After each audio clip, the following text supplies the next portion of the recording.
From childhood's hour, I have not been as others were.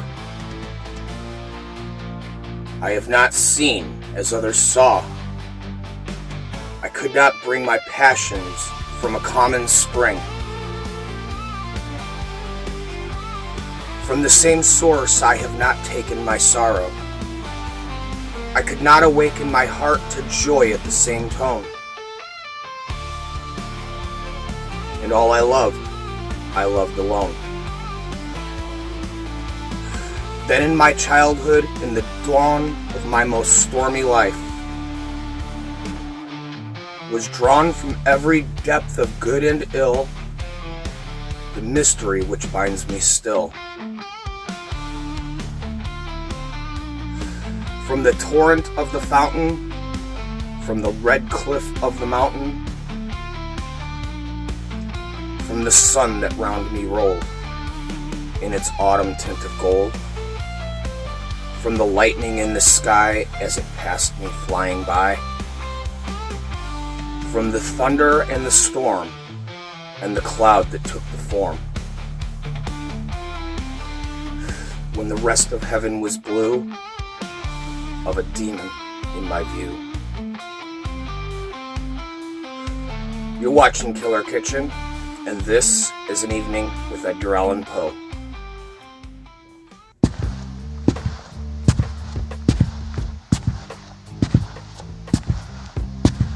From Television City in Hollywood.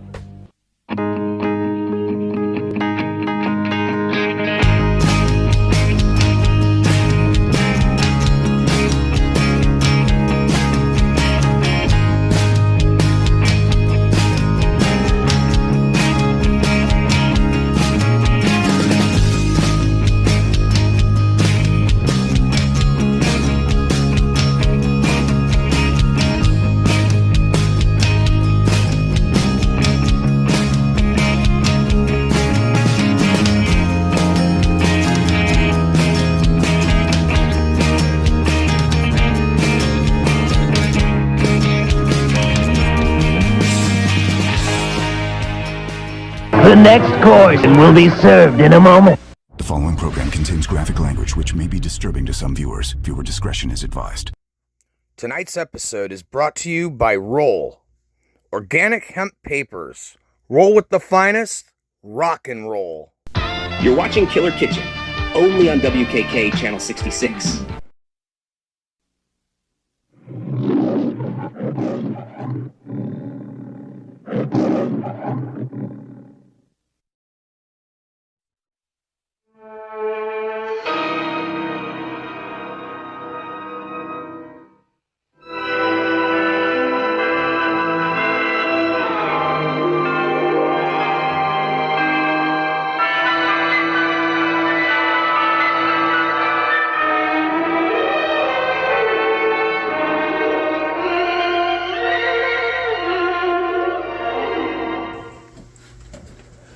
Okay, so for starters,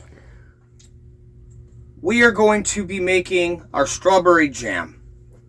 And again, this is Killer Kitchen, so we're going to be making this blood red strawberry jam as though it was pulled right from the very heart of a strawberry. Now, tonight's TV special is kind of lost to history.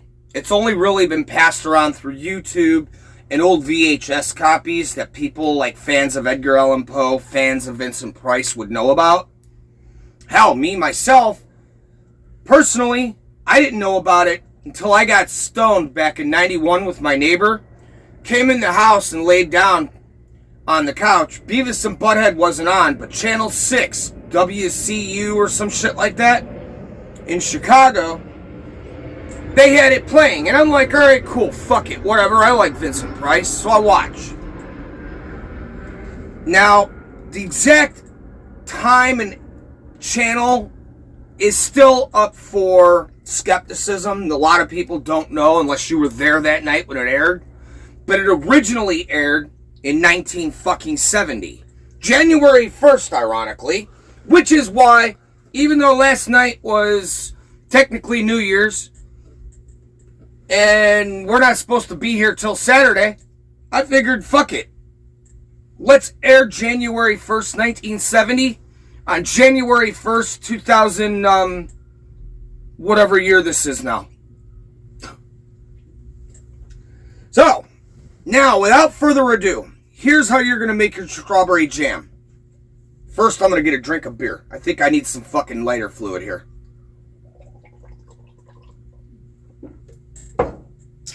We're going to start with 2 cups of sugar. Regular granulated sugar. We have 4 cups of strawberries. What we did, we cut off the green shit and then split them in half and threw them into our pot.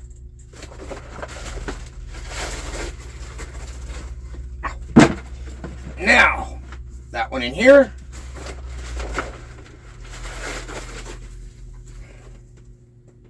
This in here. Now here's what I'm going to do. We're going to let that sugar set on top. And we're going to stir these strawberries up just a little bit. Get that sugar down into those berries. Now we let these go out of the freezer. In fact, interesting story. We bought these for something else in November for Killer Kitchen. And then it just didn't work. We didn't have time to show it. And I didn't want the strawberries to go bad, so we threw them in the freezer. Well, my dumbass got drunk last week and left the freezer open. So they started melting. That's actually the perfect consistency, because that extra ice is all going to bleed down into here, helping you get that nice consistency you want. Next, we're going to take 2 tablespoons of lemon juice and put that down in here. God damn that.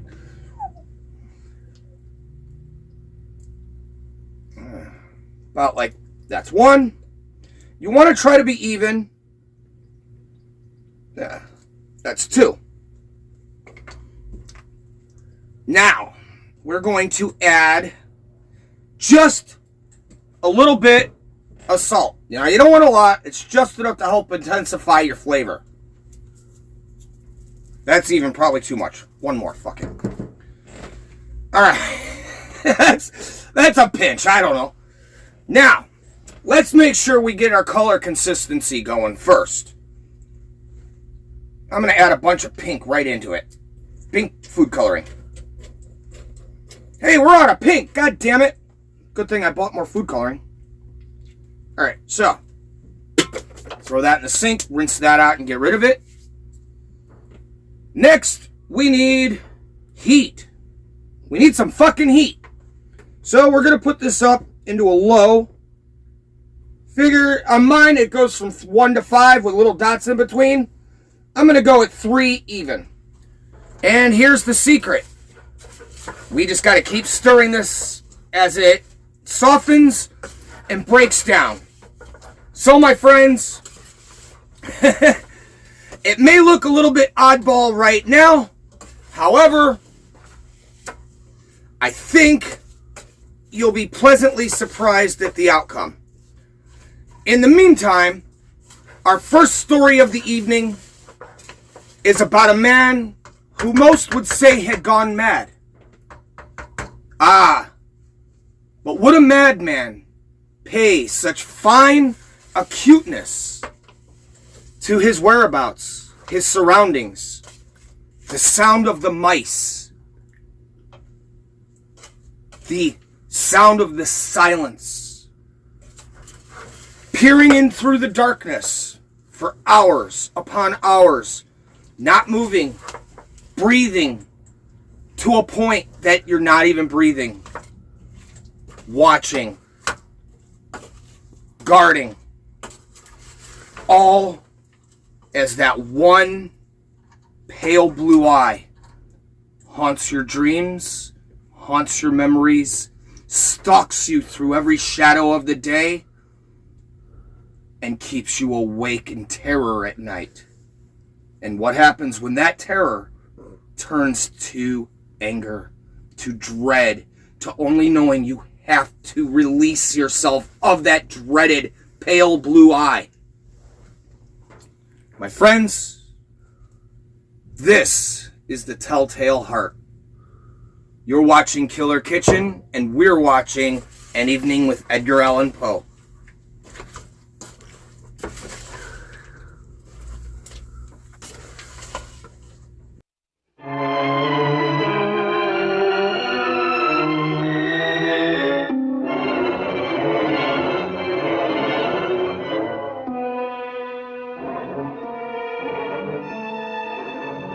True. Nervous. Very, very dreadfully nervous. I had been and am, but why will you say that I am mad? The disease had sharpened my senses, not destroyed, not dulled them. Above all was the sense of hearing acute.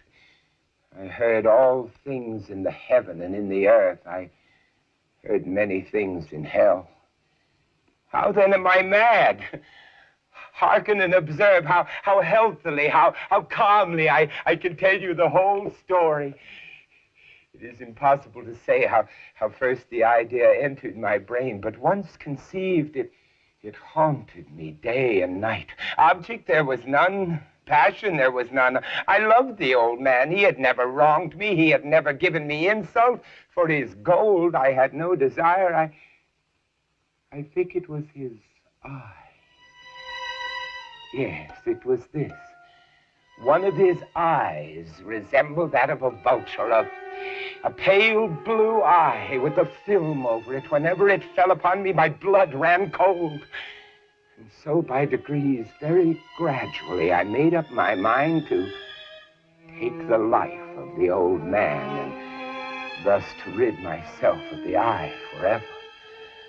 Now, this is the point. You fancy me mad. Well, madmen know nothing, but you should have seen me. You should have seen how wisely I proceeded, with what caution, with what foresight. I was never kinder to the old man than during the whole week before I killed him. And every night, about midnight, I turned the latch of his door and I opened it, oh, so gently. And then when I had made an opening sufficient for my head, I put in a dark lantern, all closed so that no light shone out. And then I thrust in my head. Oh, you would have laughed to see how cunningly I thrust it in. I moved it very slowly, very, very slowly, so that I might not disturb the old man's sleep. It took me an hour to place my whole head within the opening, so far that I could see him as he lay upon his bed. Now, would a madman have been so wise as this? And then, when my head was well in the room, I undid the lantern cautiously. Oh, so cautiously I undid it, just so much that a single thin ray fell upon the vulture eye. This I did for 7 long nights, every night at midnight. But I found the eye always closed, and so it was impossible to do the work. For it was not the old man that vexed me, but his evil eye. And every morning when the day broke, I went boldly into the chamber and spoke courageously to him, calling him by name in a hearty tone and inquiring how he had passed the night. So you see, he would have been a very profound old man indeed to suspect that every night, just at 12, I looked in upon him while he slept. Upon the 8th night, I was more than usually cautious in opening the door. A watch's minute hand moves more quickly than did mine. Never before that night had I felt the extent of my own powers. I could scarcely contain my feelings of triumph. I had my head in the room and was about to open the lantern when my thumb slipped on the tin fastening and the old man sprang up in the bed crying out, "Who's there?" Kept quite still and said nothing. For a whole hour I did not move a muscle, and in the meantime I did not hear him lie down. He was still sitting up in the bed listening. Presently I heard a slight groan, and I knew it was the groan of long, drawn-out, mortal terror. It was not a groan of pain or of grief, oh no. No, it was the low, stifled sound that arises from the bottom of the soul when overcharged with awe. I knew the sound well.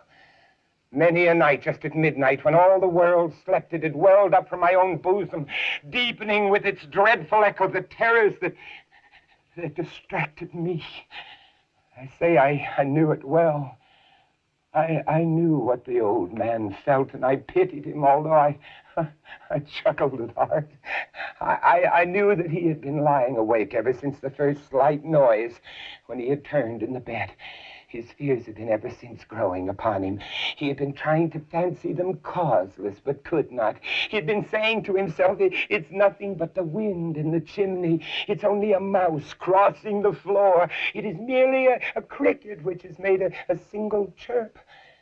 Yes, he'd been trying to comfort himself with these suppositions, but he had found it all in vain, because death, in approaching him, had stalked with his black shadow before him and enveloped the victim. He felt the presence of my head within the room. When I had waited a long time, very patiently, without hearing him lie down, I resolved to open a very, very little crevice in the lantern. So I opened it, oh, you cannot imagine how stealthily, until at length a single dim ray, like the thread of a spider, shot from out the crevice and full upon the vultured eye. It was open, wide, wide open, and I grew furious as I gazed upon it. I saw it with perfect distinctness, all a dull blue, with a hideous veil over it that chilled the very marrow of my bones. I could see nothing else of the old man's face or person, for I had directed the rays as if by instinct precisely on the damned spot. Now, have I not told you that what you mistake for madness is but over acuteness of the senses? Now I say, there came to my ears a low, dull, quick sound, such as a watch makes when enveloped in cotton. I knew that sound well, too. It was the beating of the old man's heart. It increased my fury as the beating of a drum stimulates the soldier to courage. But even yet I refrained and kept still. I scarcely breathed. Meantime, the hellish tattoo of the heart increased. It grew quicker and quicker and quicker and louder every instant. The old man's terror must have been extreme. It grew louder, I say, louder every moment. Do you mark me well? I have told you that I am nervous, so I am. And now, at the dead hour of the night, amid the dreadful silence of this old house, so strange a noise as this excited me to uncontrollable terror. Yet for some minutes longer, I refrained and stood still. But the beating grew louder and louder. I thought the heart must burst. And now, a new anxiety seized me. The sound would be heard by a neighbor. The old man's hour had come. With a loud yell, I threw the lantern and leapt into the room. He shrieked once, only once. In an instant, I dragged him to the floor and pulled a heavy bed over him. I then smiled gaily to find the deed so far done. For many minutes, the heart beat on with a muffled sound. Still, this did not vex me. It would not be heard through the wall, and then, at last, it ceased. The old man was dead. I removed the bed and examined the corpse. Yes, he was stone dead. I placed my hand upon the heart and held it there for many minutes. There was no pulsation. He was stone dead. His eye would trouble me no more. Now, if you still think me mad, you will think so no longer when I describe the wise precautions I took for the concealment of the body. First, I dismembered the corpse. I cut off the head, and then the arms and the legs. I then took up 3 planks from the flooring of the chamber, and I deposited all beneath the floor. I then replaced the boards so cleverly, so cunningly, that no human eye, not even his, could have detected anything wrong. There was nothing to wash out. No stain of any kind, no blood spot whatsoever. I had been too wary for that. A tub had caught it all. And then, when I had made an end of these labors, it was 4 o'clock. Still dark as midnight. As the bell sounded, there came a knocking at the street door. I went down to open it with a light heart, for what had I now to fear? There entered 3 men who introduced themselves with perfect suavity as officers of the police. A shriek had been heard by a neighbor during the night.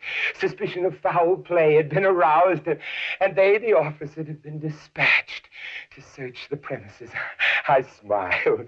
For what had I to fear? I bade the gentleman welcome. The shriek, I said, was my own in a dream. The old man I mentioned was absent in the country. I took my visitors all over the house, and I bade them search and search well. I led them at length to his chamber. I showed them his treasures, secure, undisturbed. In the enthusiasm of my confidence, I brought chairs into the room and desired them here to rest from their fatigues, while I myself, in the wild audacity of my perfect triumph, placed my own feet upon the very spot beneath which reposed the corpse of the victim. The officers were satisfied my manner had convinced them. I was singularly at ease. They sat, and while I answered cheerily, they chatted familiar things. But ere long, I felt myself getting pale, and I wished them gone. My head ached, and I fancied a ringing in my ears, but still they sat and they chatted. The ringing became more distinct. I talked more freely to get rid of the feeling, but it continued and gained definitiveness until at length I found that the noise was not within my ears. It was a low, dull, quick sound, such a sound as a watch makes, enveloped in cotton. I gasped for breath, yet the officers heard it not. I talked more quickly, more vehemently, but the noise steadily increased. I arose and I argued about trifles, but the noise increased steadily. Why would they not be gone? I paced the floor to and fro with heavy strides, as if excited to fury by the observation of the men, but the noise steadily increased. Oh, God, what could I do? I foamed, I raved, I swore. I swung the chair upon which I had been sitting, grated it upon the boards, but the noise rose above all. It grew louder, louder, and still the men chatted pleasantly and smiled. Was it possible that they heard not? Oh, Almighty God, no, they heard. They suspected. They knew. They were making a mockery of my horror. I could bear those hypocritical smiles no longer. I felt that I must scream or die. And now again, hark! Louder, louder, louder, louder! Villains! Dissemble no more! I admit the deed! Tear up the planks! Here! It is the beating of this hideous heart!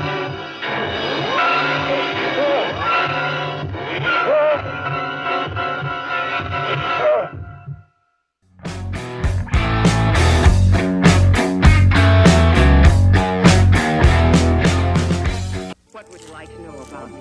Oh, the ordinary things. Mom! Things you like, things you don't like. Where he went to Hello, my little piggies. The man of your dreams is back. Call 1-900-860-FRED to challenge Freddy Krueger in the ultimate trivia game. And if you win, we'll throw you the Halloween party of your life where you can be Freddy. Haven't you always wanted to be me? Dial into this all-new ghoulish game of hide-and-go-shriek with hundreds of hair-raising questions about all the Nightmare on Elm Street films. Our grand prize winner will be the death of the party when Freddy Makeup Man David Miller comes to your house Halloween night and hands over $5,000 in cash and turns you into the splitting image of everyone's favorite fiend. Aren't you just dying to look like me? Daily winners will receive a Freddy Krueger Nintendo game cartridge. So, are you ready to be Freddy? $2 the first minute, $1 each additional minute. Callers under 18 get your parents' permission before you dial. I'll see you in A Nightmare on Elm Street 6. This cigarette, Chesterfield King, gives all the advantages of extra length and much more. The great taste of 21 vintage tobaccos, grown mild, aged mild, and blended mild. No wonder they satisfy so completely. Sunday on Silver Spoons, Ricky's mom's engaged to the Raiders' John Matuzak. But first, he's got to get past Ricky and Dan. And on Funky Brewster, Funky and Henry move up to the bigs. The littlest shortstop makes a hit with the crowd. But what'll Henry do when she disappears? It's Major League Laughs on Funky Brewster. How would you like to drive a car that talks, has a mind of its own, and goes faster than any car? I'm the voice of Knight Industry 2000's microprocessor. This crime crasher is driven by Michael Knight, and it may be more than he bargained for. I don't believe this. So buckle up for action with the fastest show on television, Knight Rider. What's your prediction for the fight? Pain. The critics are cheering for Rocky 3. A knockout. Still the champ. Fast and furious. Loads of fun. Great stuff. A blockbuster. A triumph. The best Rocky of them all. Rocky 3. Rated PG. Exclusive engagement now playing at SRO State Theater. And now, this message.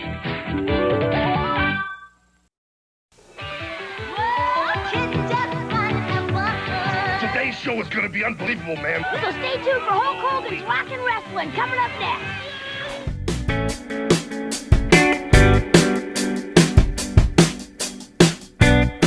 That, my friends, was the Telltale Heart. Some would say, yes, the ghost of the old man haunted him. Others would say it was guilt.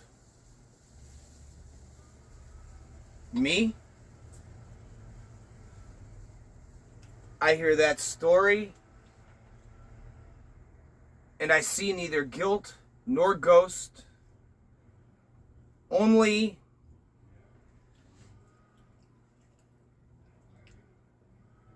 what is left of a man after committing an unthinkable crime. You know, crime seems to be a rather big fucking thing nowadays. I mean, it's always been a thing.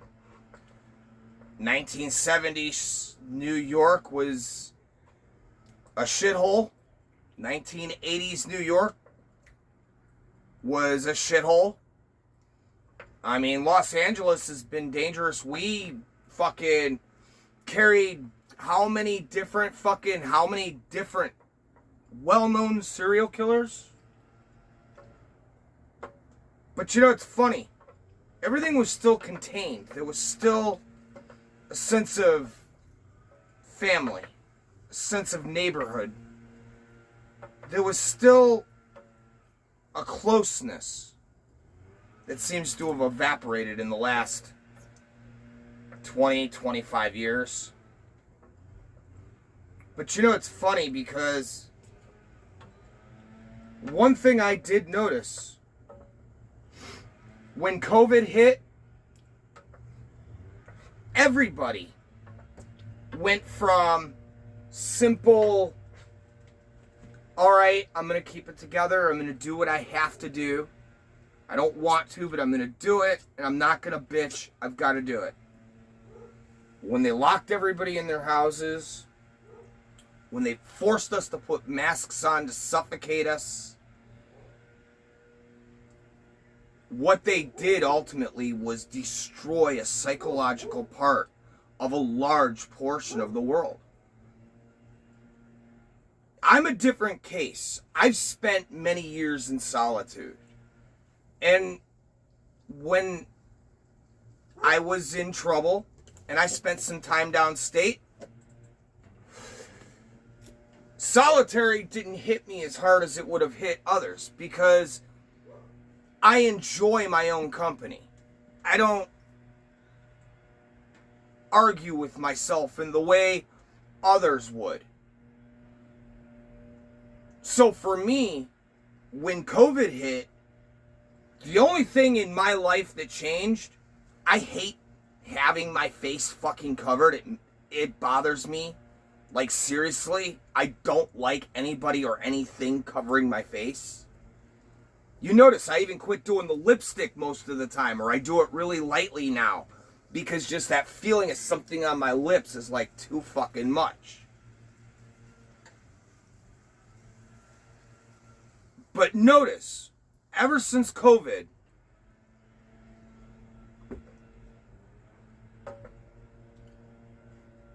people have taken imaginations.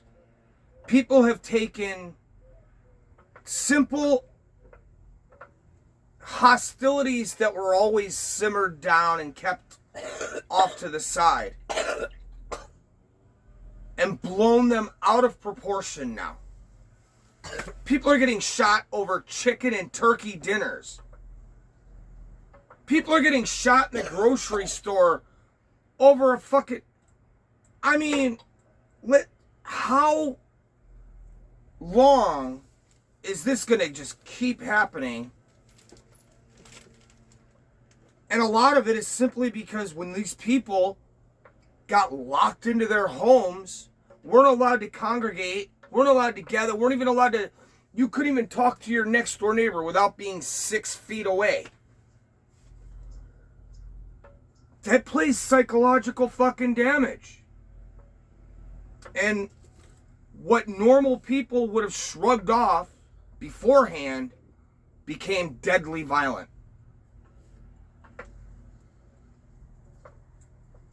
Now, we're going to remove our strawberry blood from the heat, and we are going to cool it. My friends, this is just about what you're looking for. You're watching Killer Kitchen, and this is the Sphinx.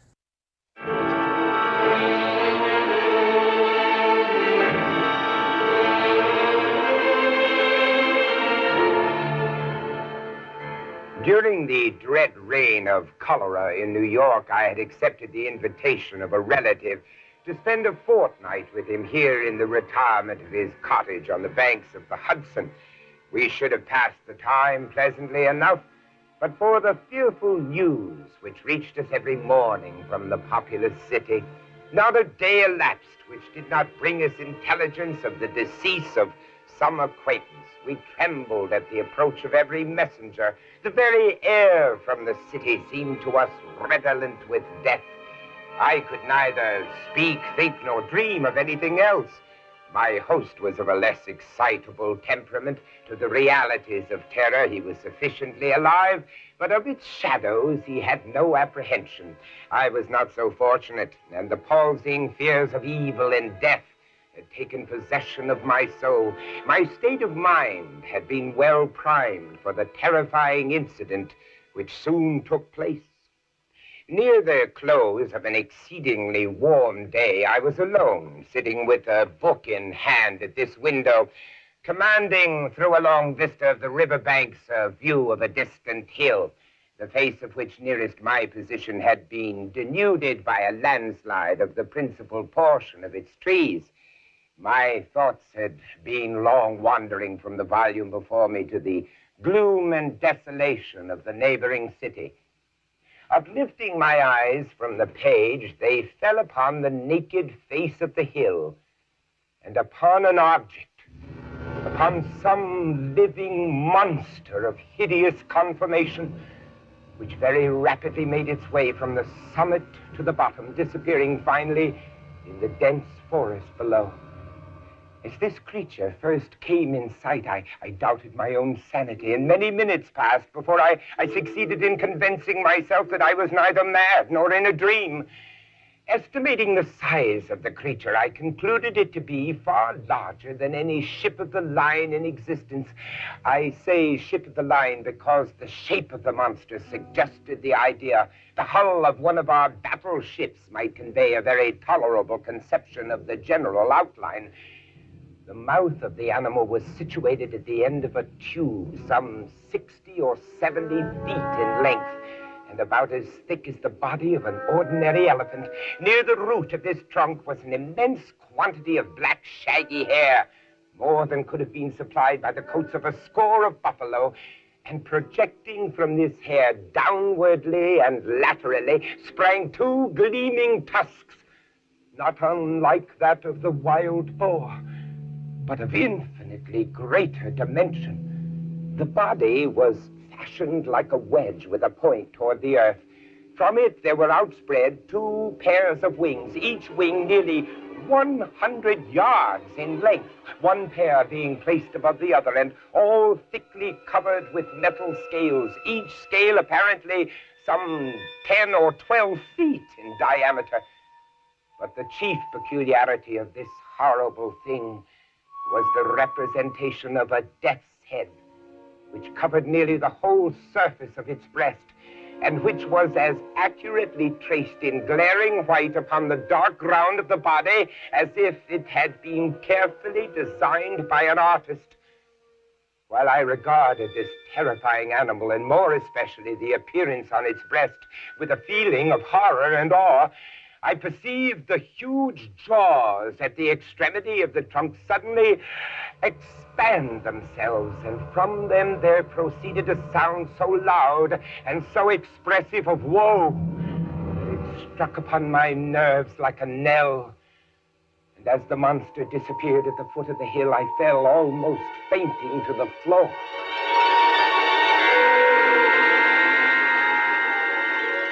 Upon recovering, my first impulse was to inform my friend of what I had seen and heard, and I can scarcely explain what feeling of repugnance it was which in the end operated to prevent me. At length, one evening, some 3 or 4 days after the occurrence, we were sitting together in this room in which I had seen the apparition, I occupying the same seat at the same window, and he lounging in this chair nearby. The association of the place and time suddenly impelled me to give him an account of the phenomenon. He heard me to the end. At first he laughed heartily, and then he lapsed into an excessively grave demeanor, as if my insanity was a thing beyond suspicion. At this instant I again had a distinct view of the monster, to which, with a shout of absolute terror, I now directed his attention. Look! Look! He looked eagerly, but maintained that he saw nothing, although I designated minutely the course of the creature as it made its way down the naked face of the hill. I was now immeasurably alarmed, for I considered the vision either as an omen of my death, or worse, as a forerunner of an attack of madness. I threw myself passionately back in the window seat, and for some moments I buried my face in my hands. My host, however, had in some degree resumed the calmness of his demeanor and questioned me very rigorously in respect to the confirmation of the visionary creature. When I had fully satisfied him on this head, he sighed deeply, as if relieved of some intolerable burden, and then he stepped to the bookcase and brought forth one of the ordinary synopses of natural history. He then requested me to exchange seats with him. He took my place at the window and, opening the book, resumed his discourse. But for your minuteness, he said, in describing the monster, I might never have had it in my power to demonstrate to you what it was. In the first place, let me read to you a schoolboy account of the genus Sphinx, of the family Crepuscularia, of the class of Insecta or insects. The account runs thus. 4 membranous wings covered with little colored scales of metallic appearance, mouth forming a rolled tube produced by an elongation of the jaws, upon the sides of which are found the rudiments of mandibles and downy palpi. Abdomen pointed, the death-headed sphinx has occasioned much terror among the unlearned by the melancholy kind of cry which it utters, and the insignia of death which it wears upon its corselet. He closed the book and leaned back in the seat, placing himself accurately in the position which I had occupied at the moment of beholding the monster. "Ah, there it is," he exclaimed. "It is reascending the face of the hill, and a very remarkable creature I admit it to be. Still, it is by no means so large or so distant as you had imagined it.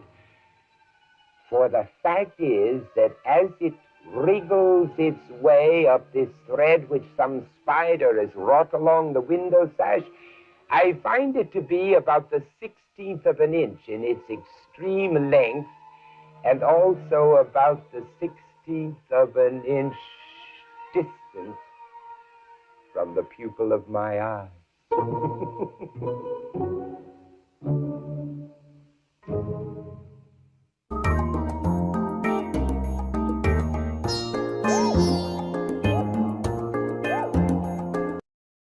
And now, Mr. Serling. You see this? It holds a promise for anyone who smokes. It's Oasis. And as its name implies, it promises you the most refreshing, the softest taste of all. Try Oasis. I think you'll like it. They've rushed to McDonald's to be with you. Now the Muppet Babies are here. There's Baby Kermit, Baby Fozzie too, and Baby Gonzo, and gorgeous Baby Piggy. Waiting for you at McDonald's are these delightful Muppet Babies. 85 cents each when you buy any burger. Drive off with a different one each week. It's a good time for the great taste of McDonald's. Skeletor is trying to take over Castle Grayskull. By the power of Grayskull! What happens next? You can find out on the new He-Man Cups at Burger King. There's a different He-Man comic strip cup every week until September 9th when you buy a Burger King meal pack. At Burger King! The Burger King meal pack is filled with a juicy hamburger or cheeseburger, regular fries, and a soft drink. Aren't you hungry for Burger King now? Wow, new Smurf glasses! What's a Smurf Day? On a Smurf Day, everything goes right. Everybody laughs and nobody fights. You make a perfect cake for lunch and try Hardy's new Smurf Party Punch. You never fall and you never trip. And somebody gives you a gift. A day to throw yourself a party. And come get all new Smurf glasses at Hardy's. How do we get one? Buy a medium drink for a special price at Hardy's. Select all 6. Have a Smurf Day party.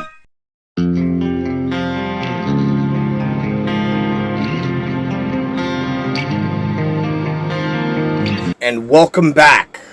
That, my friends, was the Sphinx.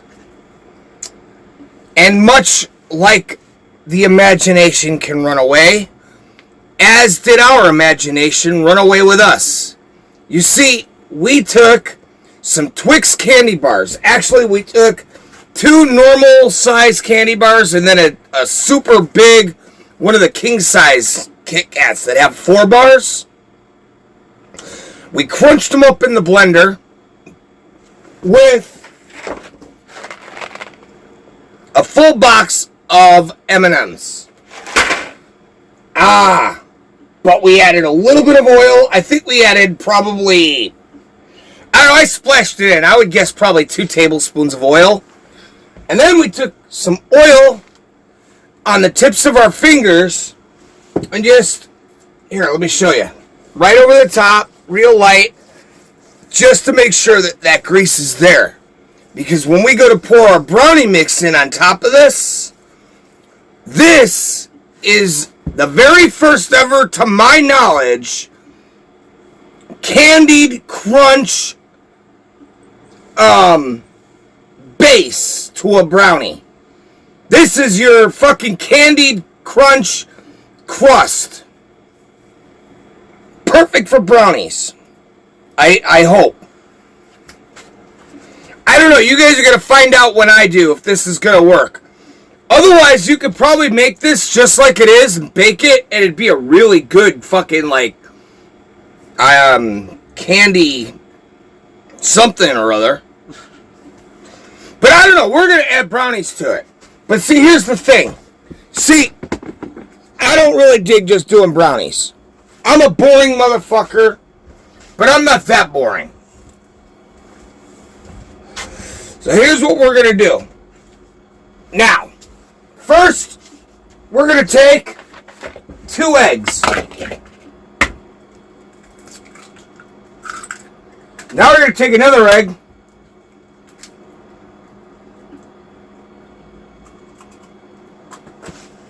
Now, we're going to take a box of M&Ms. Dump them into that egg. Now what we want to do is we're going to take our brownie mix. If I can get the piece of shit open.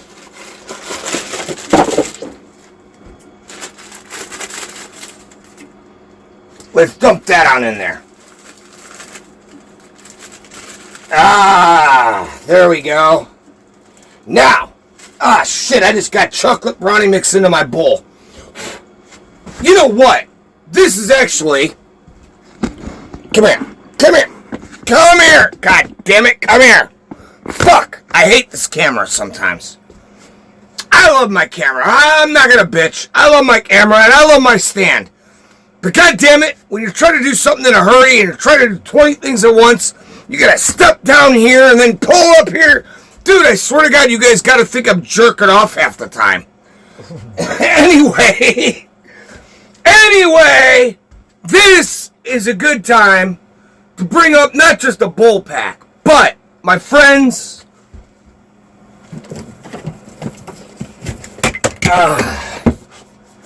this right here, this is a good time to bring up a roll. These are the Roll Kings. And you know what? Fuck that bowl. Let's twist one up. What do you guys say? I got some weed here somewhere.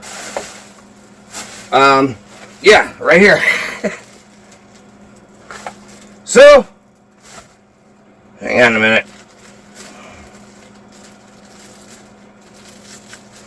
Okay, shit, I got a couple different kinds of weed stuffed in here.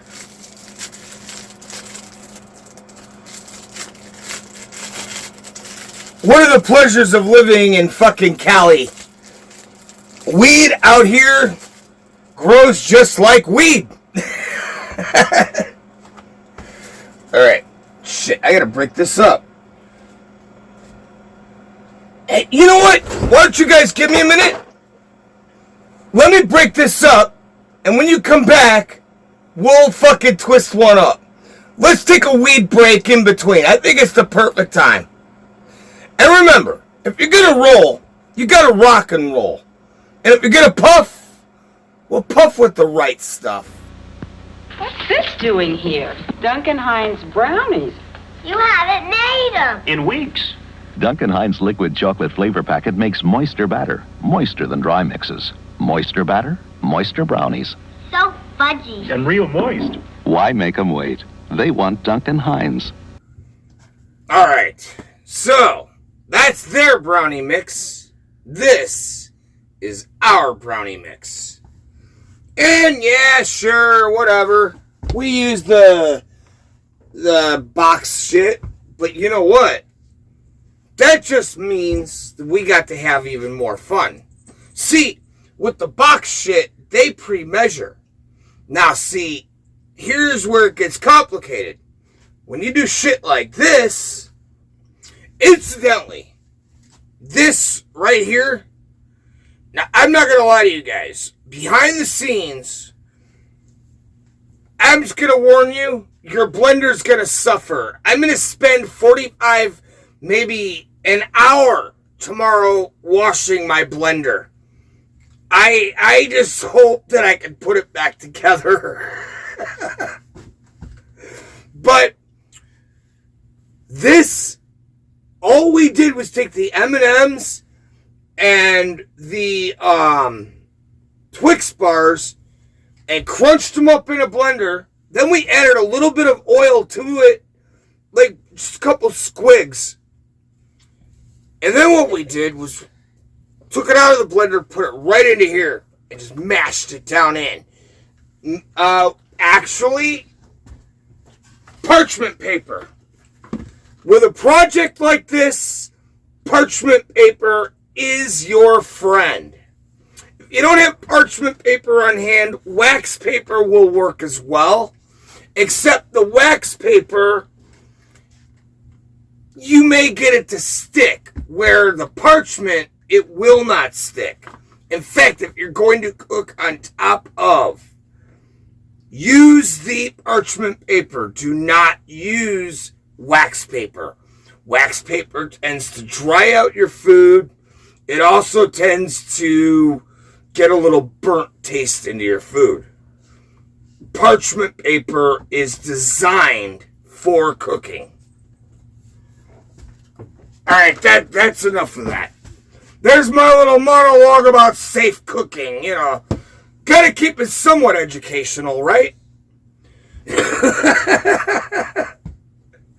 So no, I mean, we just took all that shit, mashed it in here, then we turn around and we hit it with that fucking oil right on top. That's gonna give us the perfect barrier. See, now check this out. By the way, if you guys are wondering, I do have a bandage on my hand that was not there when we started. This motherfucker bit me. This motherfucker. And god damn it, all I wanted to do was cut a fucking candy bar, and the candy bar slid, and I cut my fucking hand.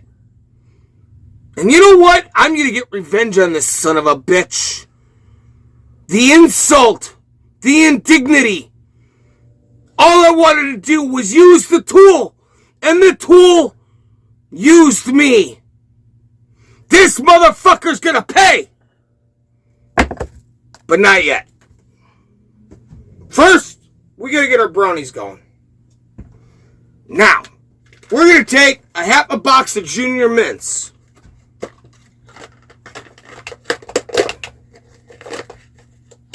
There you go. Get those down in there. And now we're gonna take, and we got 3 dark chocolate Milky Ways.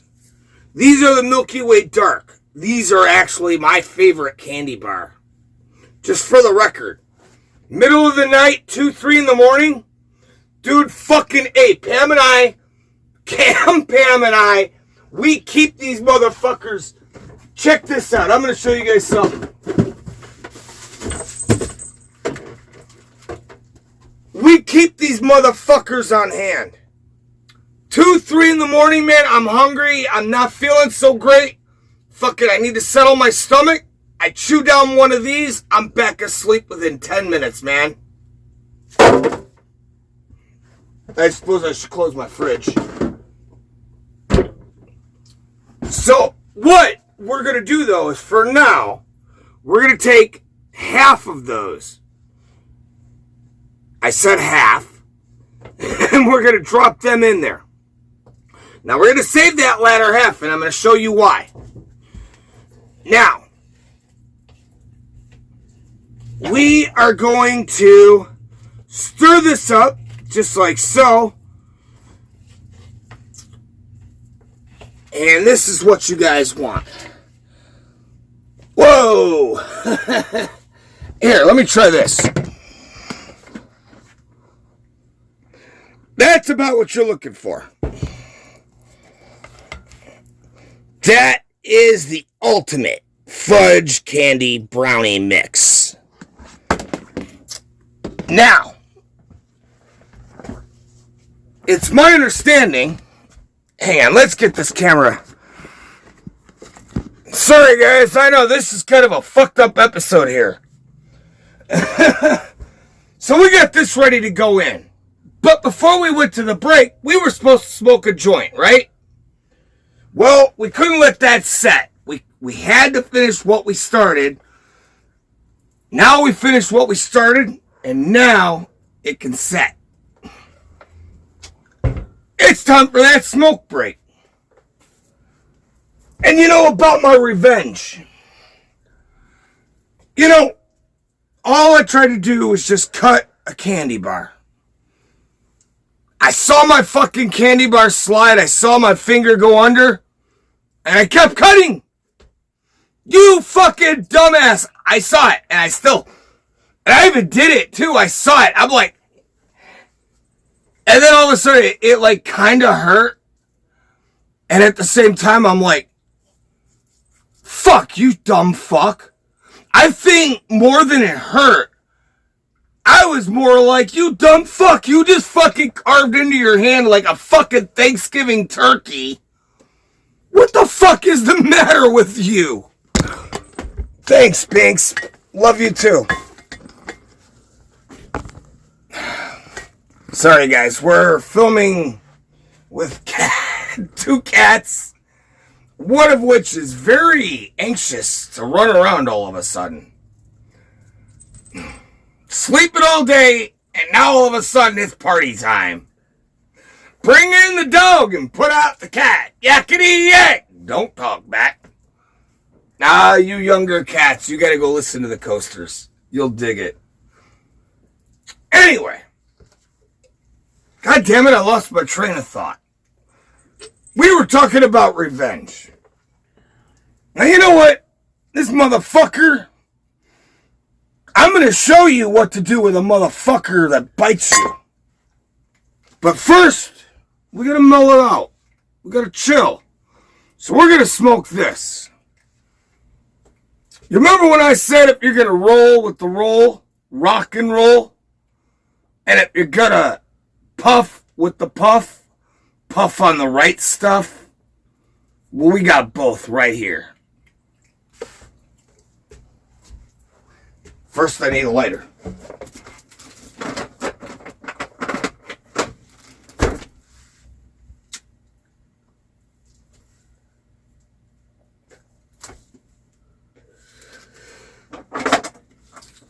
Oh, yeah.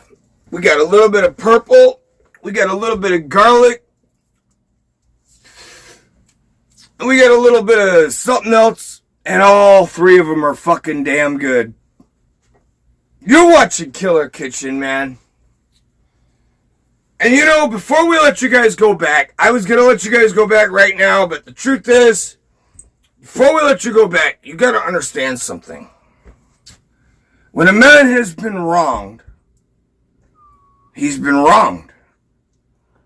And you know, the truth of the matter is,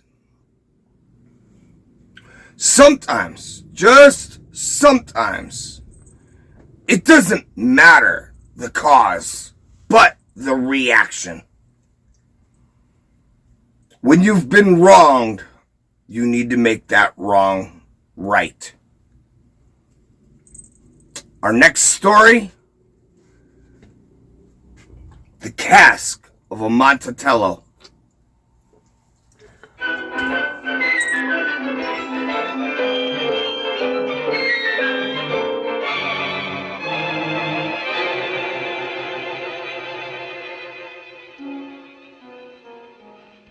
The 1,000 injuries of Fortunato I had borne as best I could, but when he ventured upon insults, I vowed revenge. Now you who so well know the nature of my soul will not suppose, however, that I gave utterance to a threat.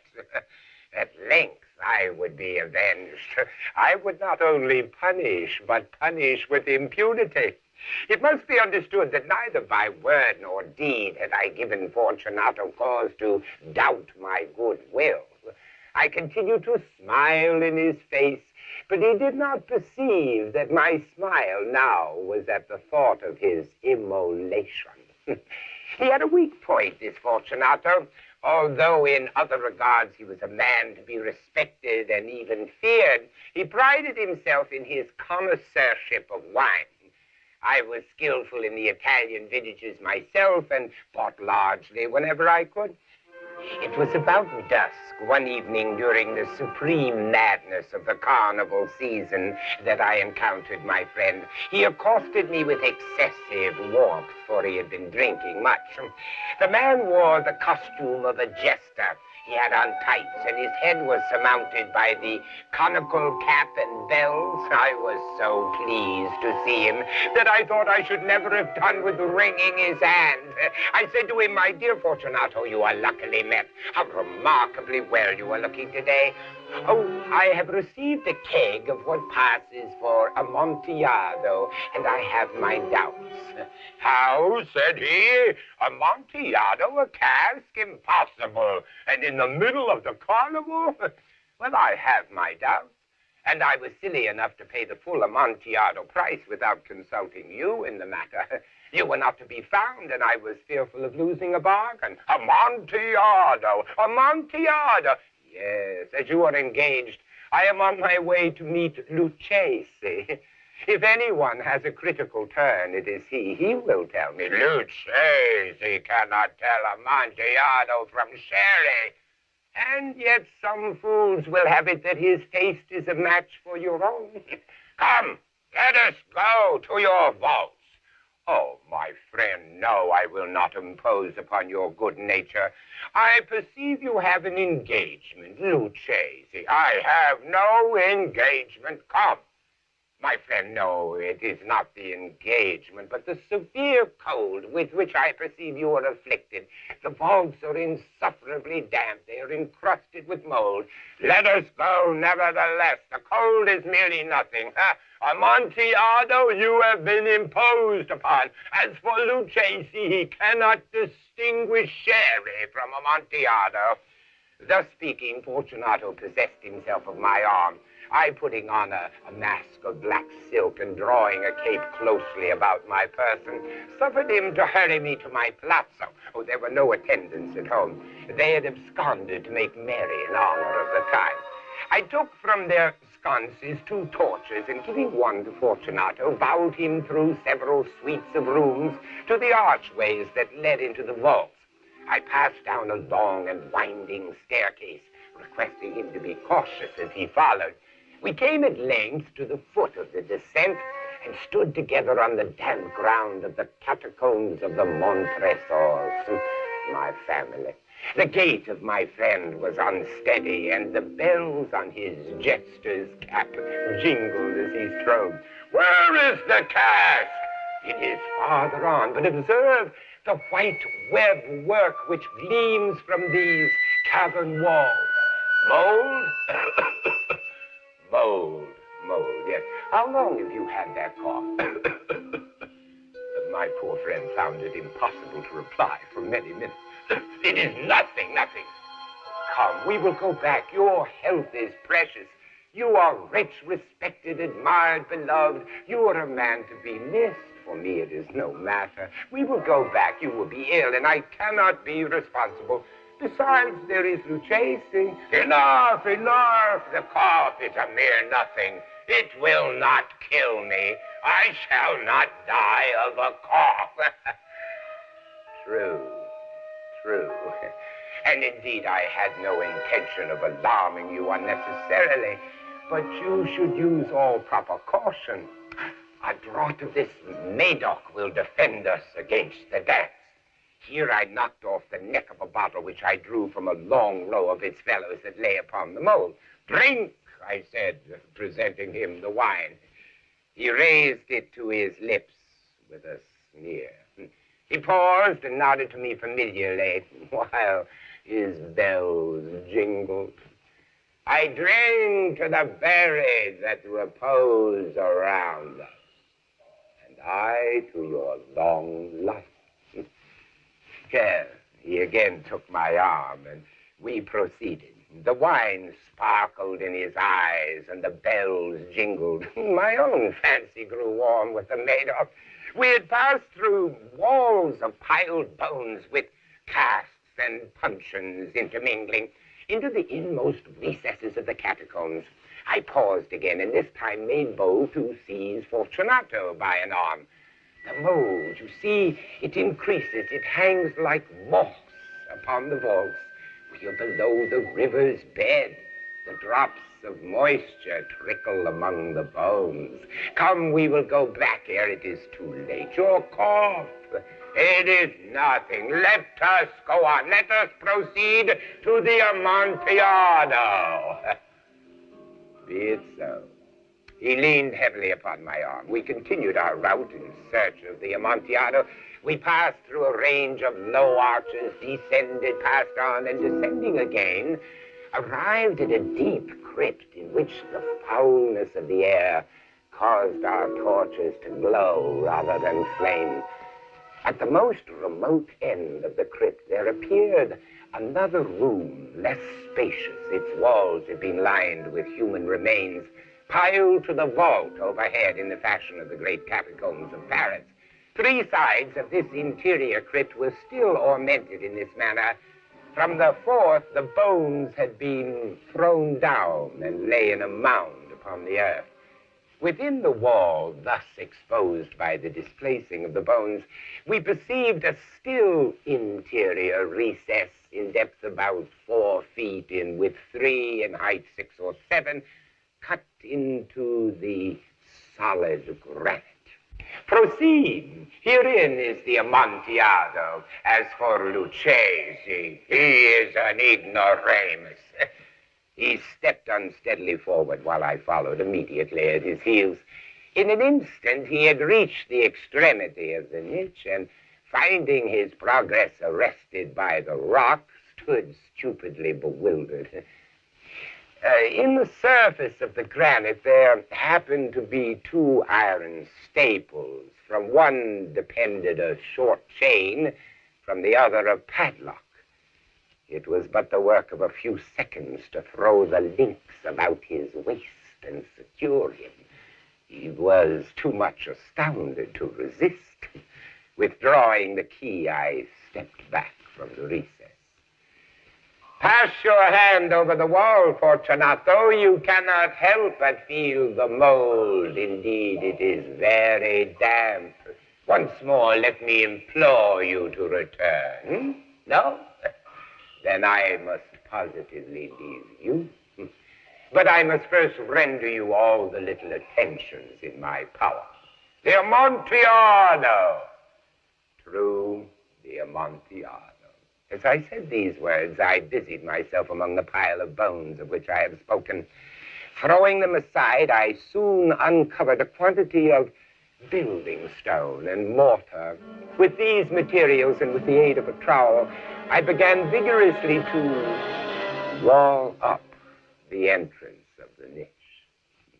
I scarcely laid the first tier of the masonry when I discovered that the intoxication of Fortunato had in a great measure worn off. The earliest indication I had of this was a low moaning cry from the depth of the recess. It was not the cry of a drunken man. Then there was a long and obstinate silence. I laid the second tier and the third and the fourth, and then I heard the furious vibrations of the chain. The noise lasted for several minutes, during which, that I might hearken to it with the more satisfaction, I ceased my labors and sat down upon the bones. When at last the clanking subsided, I resumed the trowel and finished without interruption the 5th, the 6th, and the 7th tier. The wall was now nearly upon a level with my breast. I again paused, and holding the torch over the masonwork, threw a few feeble rays upon the figure within. A succession of loud and shrill screams bursting suddenly from the throat of the chain form seemed to thrust me violently back. For a brief moment I hesitated. I trembled. Then I placed my hand upon the solid fabric of the catacombs and felt satisfied. I reapproached the wall. I replied to the yells of him who clamored. I re-echoed. I aided. I surpassed them in volume and in strength. I did this. And the clamorer grew still. It was now midnight, and my task was drawing to a close. I had completed the 8th, the 9th, and the 10th tier. I had finished a portion of the last, the 11th. There remained but a single stone to be fitted and plastered in. I struggled with its weight. I placed it partially in its destined position. But now there came from out the niche a low laugh that erected the hairs upon the back of my neck. A very good joke indeed, an excellent jest. We will have many a rich laugh about it at the Palazzo, over our wine. The Amontillado. Yes, the Amontillado. But is it not getting late? Will they not be waiting for us at the Palazzo? The Lady Fortunato and the rest? Let us be gone. Yes, let us be gone. For the love of God, Montresor! Yes, for the love of God, Fortunato. But to these words I hearkened in vain for a reply. I grew impatient. I called aloud, Fortunato? Fortunato? No answer still. I thrust a torch through the remaining aperture and let it fall within.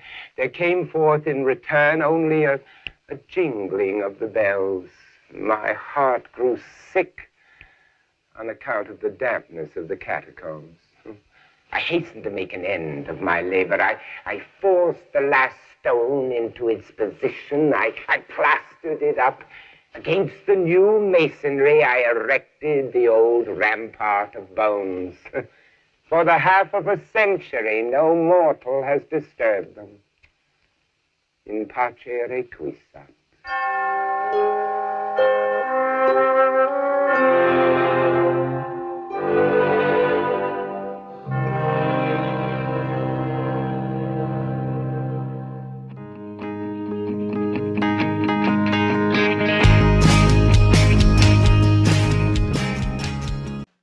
This cigarette, Chesterfield King, gives all the advantages of extra length and much more.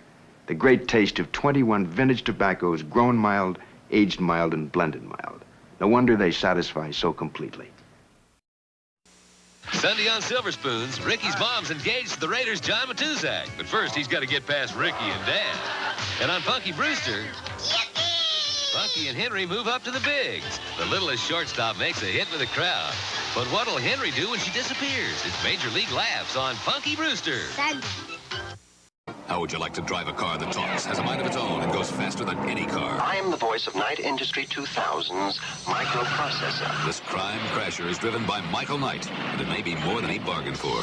I don't believe this. So buckle up for action with the fastest show on television, Knight Rider. What's your prediction for the fight? Pain. The critics are cheering for Rocky III. A knockout. Still the champ. Fast and furious. Loads of fun. Great stuff. A blockbuster. A triumph. The best Rocky of them all. Rocky III. Rated PG. Exclusive engagement now playing at SRO State Theater. And now, this message.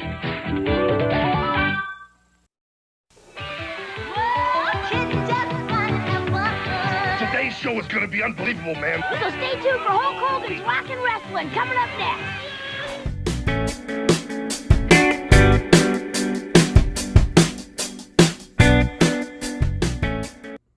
Now, with the help of Mr. Vincent Price, we have taken you from madness to paranoia into revenge. Now, I would like to introduce you to a story of just true horror. The depravity of man. What truly lies beneath those who feel that they've been wronged in such a way that they will punish. My friends, this is The Pit and the Pendulum. Not the 1963 movie starring Vincent Price. Not just a retelling, but a physical, living embodiment of a one-man show telling this story. And my friends, let me tell you, as our brownies are baking in that oven, remember, heat comes from all kinds of places. You are watching Killer Kitchen, and this is the final story of the evening, The Pit and the Pendulum.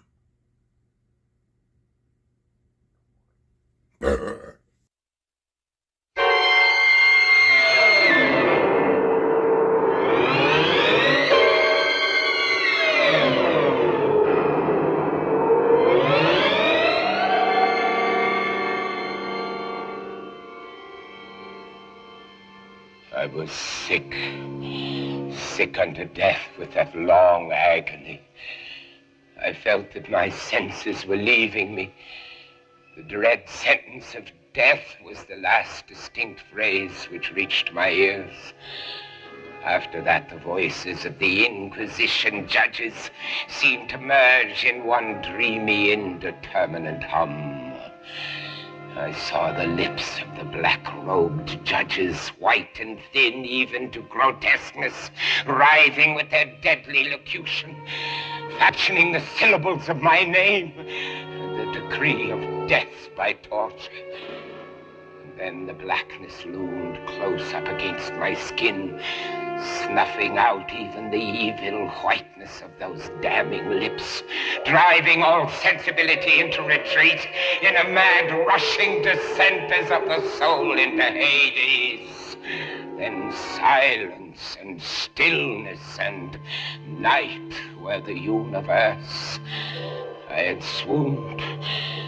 Yet shadows of memory reflect dimly upon the inner walls of my mind. Shadows of tall figures that lifted and bore me down, down to a place of flatness and dampness and silence. Silence. Then all was madness. I would not open my eyes.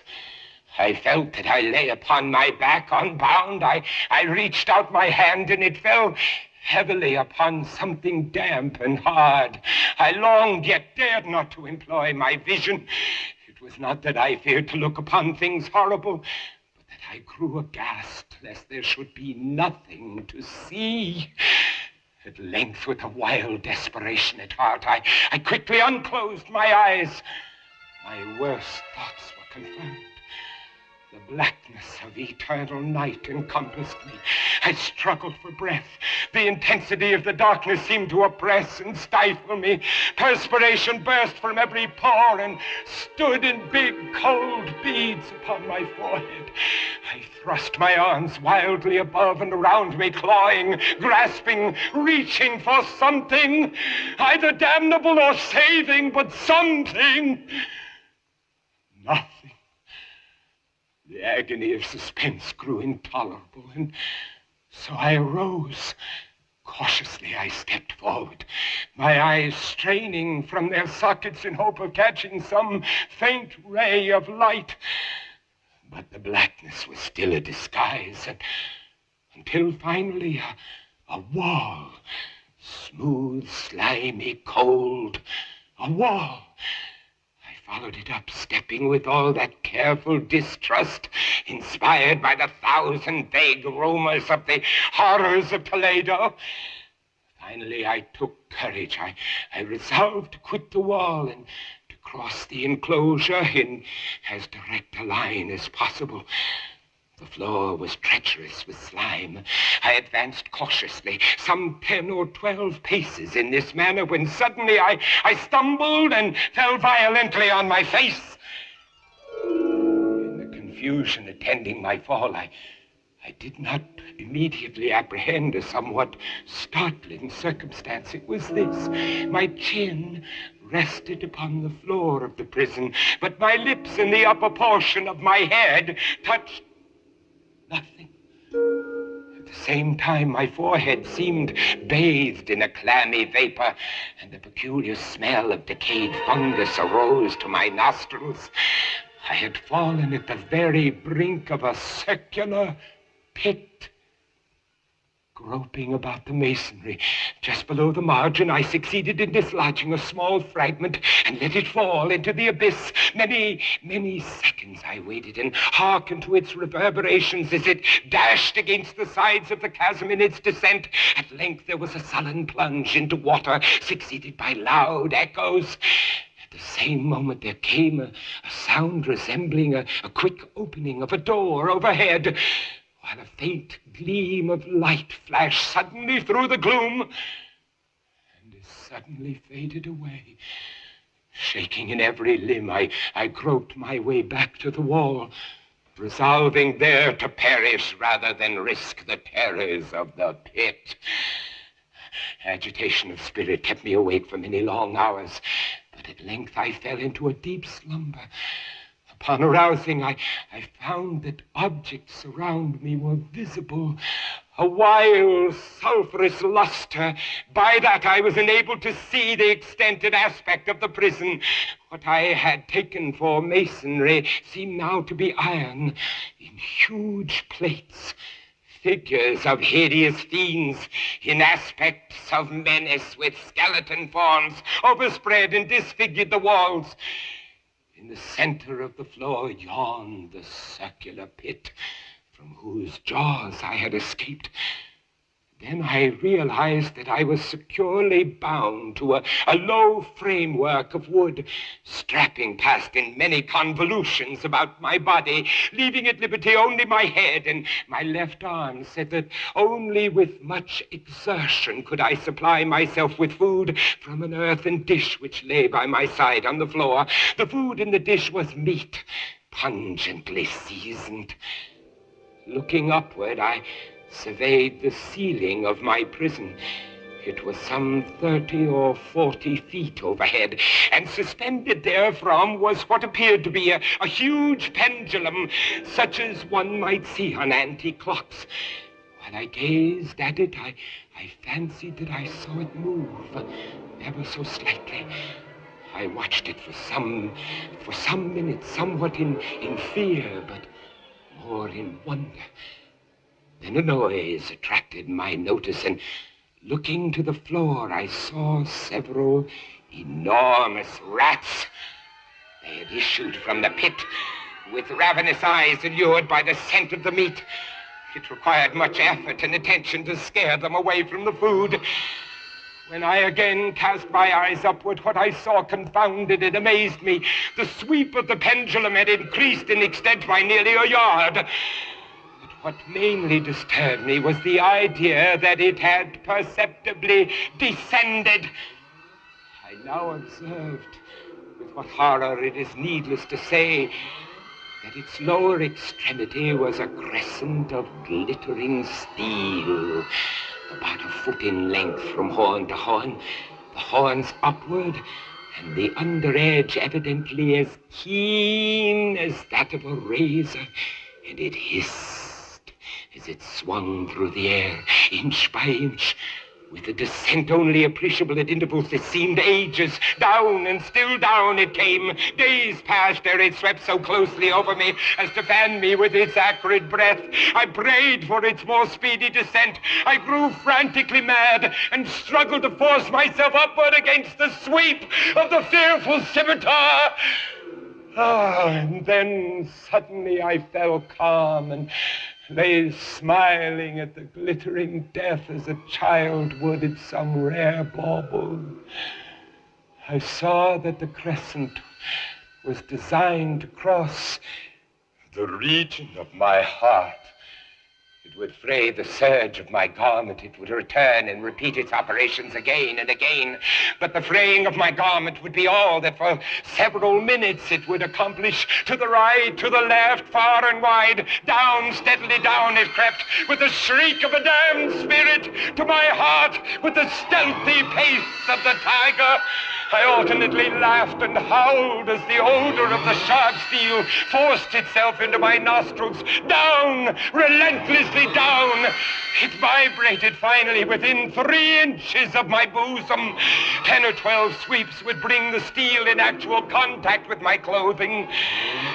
And then, with this observation, there suddenly came over my spirit all the keen, collected calmness of despair. For the first time in many hours, or perhaps days, I thought of the rats. They had been literally swarming around the low framework upon which I lay. They were wild, bold, and ravenous, their red eyes glaring upon me as if they waited for motionlessness on my part to make me their prey. What food, I thought, have they been accustomed to in the pit? They had devoured in spite of all my efforts to prevent them all but a small remnant of the contents of the dish. Although my plan was scarcely sane, I proceeded at once to attempt its execution.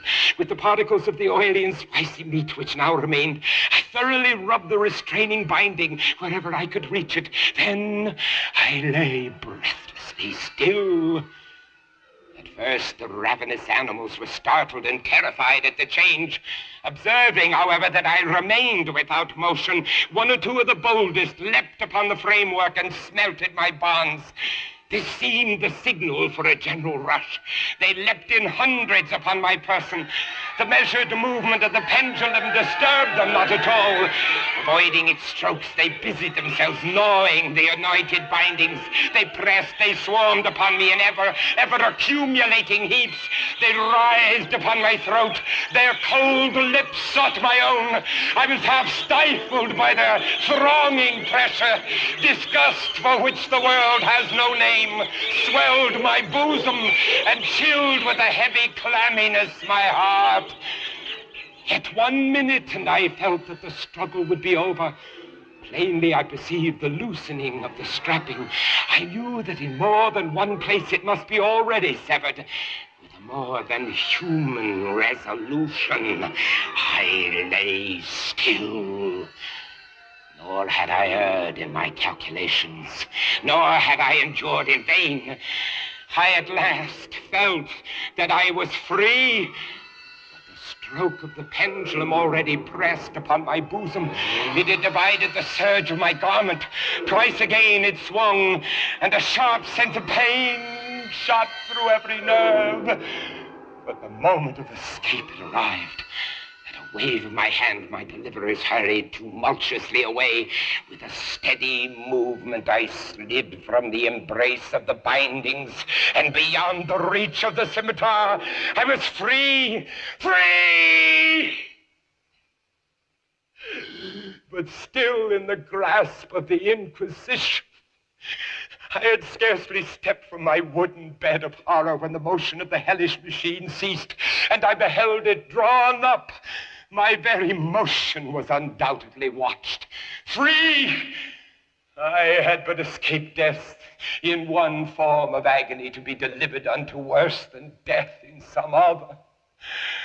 With that thought, I rolled my eyes nervously on the barriers of iron that hemmed me in. I observed that the figures of the fiends upon the walls had now assumed a startling and most intense brilliancy. Demon eyes of a wild and ghastly vivacity glared upon me from 1,000 directions. It was unreal. While I breathed, there came to my nostrils the breath of the vapor of heated iron. A suffocating odor pervaded the prison. I panted. I gasped for breath. I shrank from the burning metal to the center of the cell. Amid the thought of the fiery destruction that impended, the idea of the coolness of the pit came over my soul like balm. I rushed to its deadly brink. I threw my straining eyes below. The glare from the enkindled roof illuminated its inmost recesses. Yet for a wild moment did my spirit refuse refused to comprehend the meaning of what I saw. At length it burned its way into my soul. Oh, for a voice to speak. Oh, horror. Oh, any horror but this. The heat increased rapidly, and once again I looked up. There had been a second change in the cell, and now the change was obviously in the form. The room had been square. The fearful difference quickly increased with a low, rumbling sound. The apartment was shifting its form into that of a rectangle. Death, I screamed! Any death but that of the pit! Fool! Might I not have known that into the pit was the object of the burning iron to urge me? And now closer and closer grew the walls. I shrank back, but the closing walls pressed me resistlessly onward. At length, for my seared and writhing body, there was no longer an inch of foothold on the firm floor of the prison. I struggled no more, but the agony of my soul found vent in one long, loud, and final scream of despair. I felt that I tottered upon the brink. Then suddenly there was a discordant hum of human voices. There was a loud blast as of many trumpets. The fiery walls rushed back. An outstretched arm caught my own as I fell, fainting into the abyss. It was that of General LaSalle. The French army had entered Toledo. The Inquisition is in the hands of its enemies.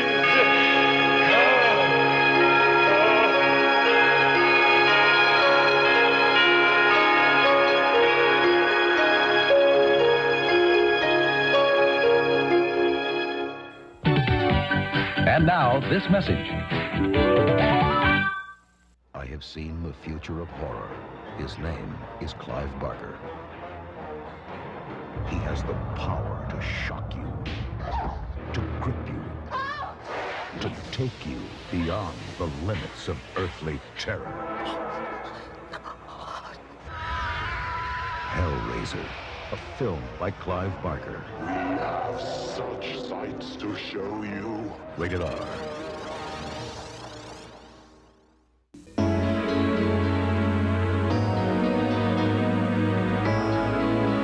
Was I dreaming? Or was it you? It was warm, romantic, and we were alone. Let's talk it over. You can call right now. Just you and me. Nobody else. $4.99 per minute. Must be 18 or older. For adults only. I'm not dreaming. This is just a fantasy. Or is it? Saturday. It's here. Mac is back in a special 2-hour thriller. What's going on? They have to be executed immediately. Time is running out in the search for an ancient treasure. Let's find it. An all-new 2-hour MacGyver, The Lost Treasure of Atlantis. Then it's the season finale on an all-new commish. It's not just you. It's all of us. You won't believe it. You can't imagine. I'm gonna get this guy. Brian Keith guest stars in the explosive season finale. The commish after an all-new 2-hour MacGyver movie. Saturday on ABC.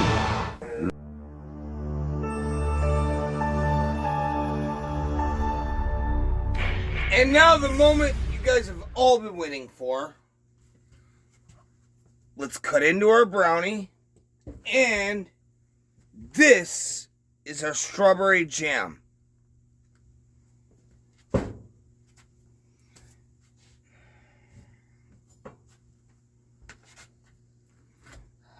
Oh, wow. Oh. You guys are gonna fucking love this.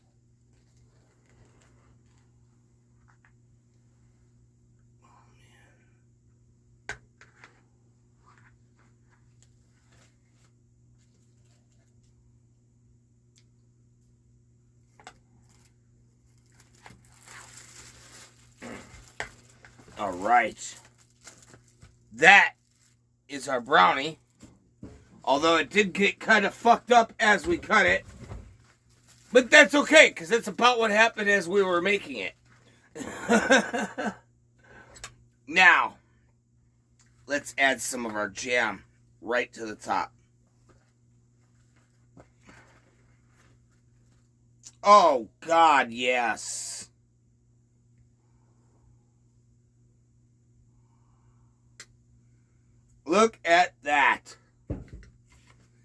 And that, my friends, is what we're going to call the Killer Brownie. As for me, myself, guys, look, I'm not going to lie. We've been at this for a long day. Or a long night, depending on when you're watching. I'm going to eat my brownie, and then I'm going to go get laid and go to sleep. So, we will see you next week. Oh, that reminds me. Next week, you guys do not want to miss this.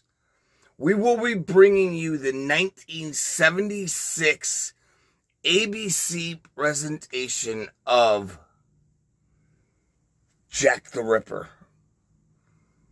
And we'll be making the garbage soup that you guys have all been hearing me talk about for the last couple months. Thanks for hanging out, and we'll see you next time on The Killer Kitchen.